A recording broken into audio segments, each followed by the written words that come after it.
got this monster 3x3 tube laid in here. You saw it in 20-foot sticks, and you get it sliced in half into 10s. And unfortunately, the length I need is just over 5 feet. So I had to take 2 10s instead of just 1 10 and slice it in half. So such is life. We'll end up with 4.5-ish feet of extra tube on each side. Maybe we'll figure out something to do with it around here. I'm always finding fun things to play with in this place. So anyway, just generally laid up, thinking right off the shock towers there, and the main tubes where the torsion bars used to run into the rear frame section. Line the thing up and weld it all along there. Probably give us a good solid base to hook it to the back end of the V-dub. It was enough to hold the whole thing together in the first place with its old motor. Now granted, we've got a little bit more horsepower, but we're also going to be bringing down tubing from the roll cage out here and then dropping down into the shock towers, and probably bring some parts of that all the way back down and drop it into the rear top part of this main tube and frame rail. Got some plates you can see there, 1/4 inch thick squares we picked up at the metal shop pre-cut. Gonna probably weld them straight in, and then weld back into here, although we may not. I might end up marking them like they are and drilling them, and then using grade 8s to mount that plate to the receiver plate and have that be how it hooks together. But I got to think about it, because if it was connected just like it is, I could still undo the shock tower and lift this thing right out through the bottom just like it used to come out of the van, and have the frame just stay as one chunk. We'll have to see. We got a lot of figuring out to do. That's the one thing about design as you go. It's always interesting. Gotta figure out some way to bring that up too. Might end up getting another small piece of tube. Doesn't have to be much because it's just an engine mount. It's not really a big chunk of the framing. And then the same down below here, where this piece comes in and it's going to tie in.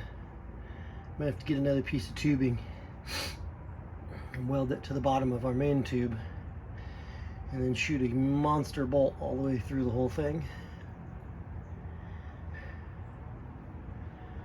But I'm not sure. Those are all things to be figured out later down the line.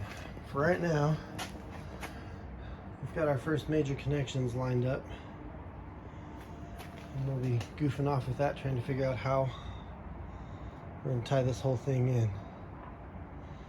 And then we got a seat frame to build so that seat can sit here. That's going to be an interesting little bitty. Slide this back to leave ourselves with enough space between it and the motor, and run up some kind of heat shield behind it, but still leave enough space for somebody to tuck their little toesies in back here. And by taking the tube out and over them, keep them nice and tucked in underneath the roll cage, so they're in a safe spot as well. Let me say, got a lot of figuring to do before everything becomes truly solid, but I think we're working it out. And I don't know.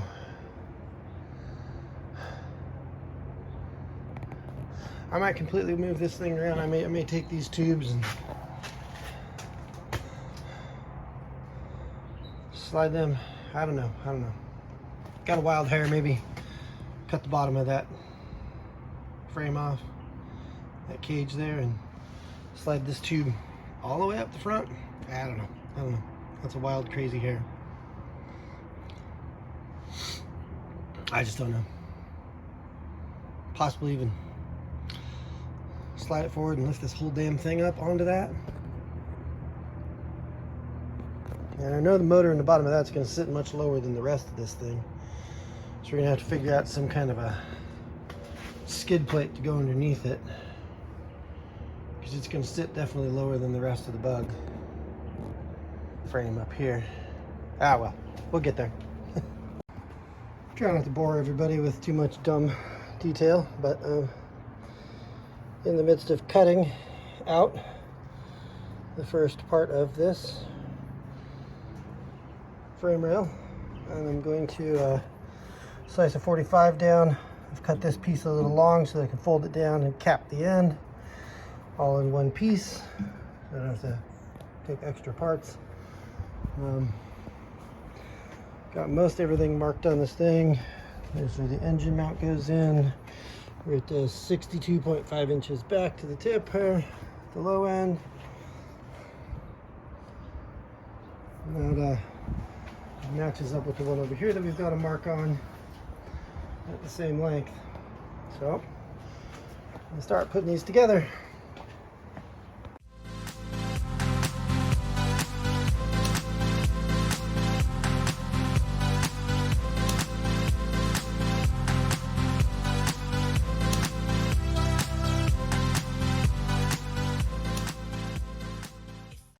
And there's the end piece. So you've got that sliced out with the flap hanging. So you can pound it down and close that cap end up and just weld it all back together nice and tight and have a nice sealed end. We got one more just like this to cut and finish after this. So on to the welding bits. I open up my eyes, I can see the skies, I can see the sky, see the sky, see the sky, watch over.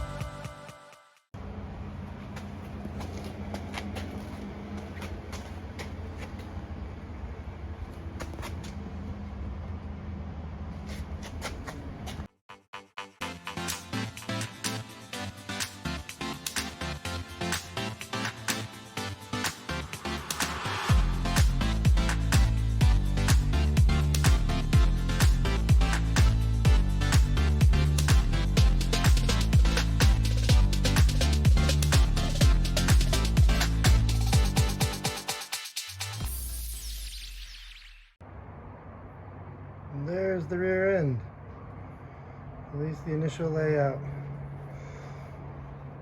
Both the frame rails cut, folded, welded, capped, and ready to rock. So hopefully everything goes good here. I think it looks pretty good. We're going to kind of a little show there of what we got going on with both sides. Laid out. Ready to go for the next set.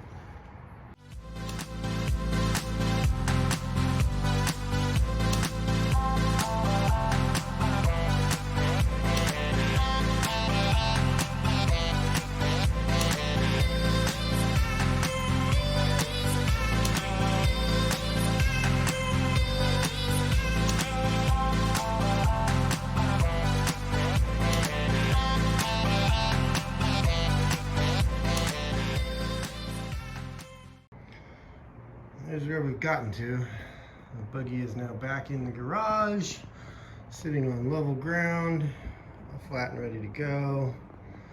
Got our initial pieces all cut and fit. Getting ready to bore the holes in these rear plates so that we can bolt them together. We've gotten our main cross member laid in, which is also going to act as our rear seat mount plate. And we're figuring out this tube running across the front will probably get swapped out with another piece of material and make the front part of our seat mount plate, but we've still got to figure that one out. We've cut the old shock mounts off at this end here and smoothed it out so that we're flat. Just today getting ready to build the blocks to fit underneath here and weld them together.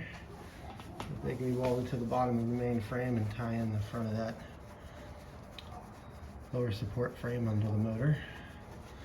This thing is built like a monster tank now, and it's slowly coming together. It's gonna be really, really long. And that fiberglass body now looks really short, but that is life, because I really want to have that second row of seats, because I got 3 little boys and they all want to ride in it at once. And it's nice to have that little bit of extra storage in a vehicle like this that doesn't have much. So I can stick a box back there. It's also why I put on the tow hitch on the rear end, so that I could tow a little teeny trailer that I have. Add a little bit to this thing.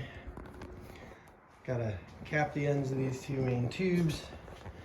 And then I'm figuring out, beyond connecting right there, the torsion bar tube in the rear part of the frame, I'm considering having something drop down from here and go underneath the rig and tie into this part of the frame below,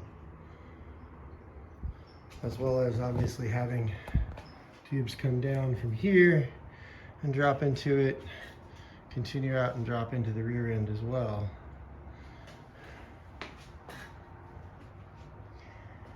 Here we're going to end up losing these rear bars on both sides, and they'll instead come down at an angle and tap into somewhere down here, so that there'll be an angle to drop into here. I might end up continuing that and have it just be one bar that comes up and then crosses over to the top, so that it comes out, drops down at an angle, and hits right into the top of the bar there.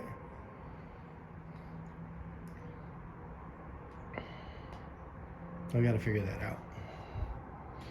And then tying in the shock mounts here. Still got a ways to go, but I'm slowly getting there. A little bit at a time, getting this major frame fabrication all laid out so that this thing is tied together. It's gonna be a crazy bug. Definitely a crazy X-Bug. Once upon a time, this was a VW Beetle. It's nowhere near that now. So today we're mapped out some plates. I'm gonna be cutting them out and drilling some holes in them. I'm gonna be using this to mount the front of our frame into the side here, where the torsion bar plates used to mount in. So we're gonna weld that plate that we're cutting out to the end of this tube, and then with 4 bolts, bolt it to the side of the back into the VW frame here. I'm going to add more supports than that, but this is just the initial connection. I want to try and keep this as bolt-on as possible, so that when working on it in later dates, it's not all welded into one solid piece and impossible to move apart.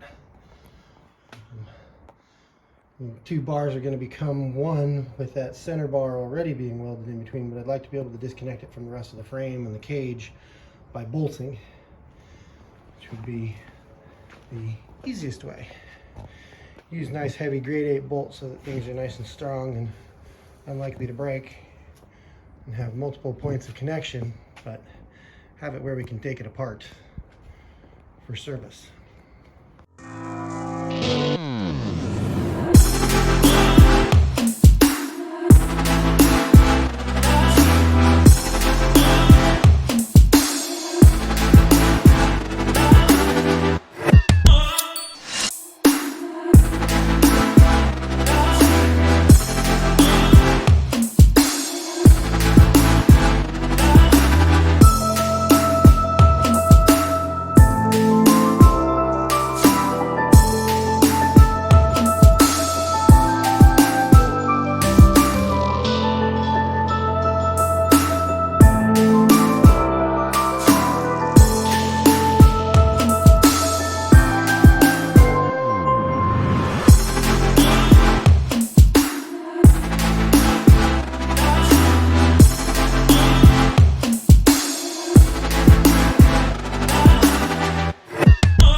So here's the plate we made, now bolted in, sitting there all spiff diddly.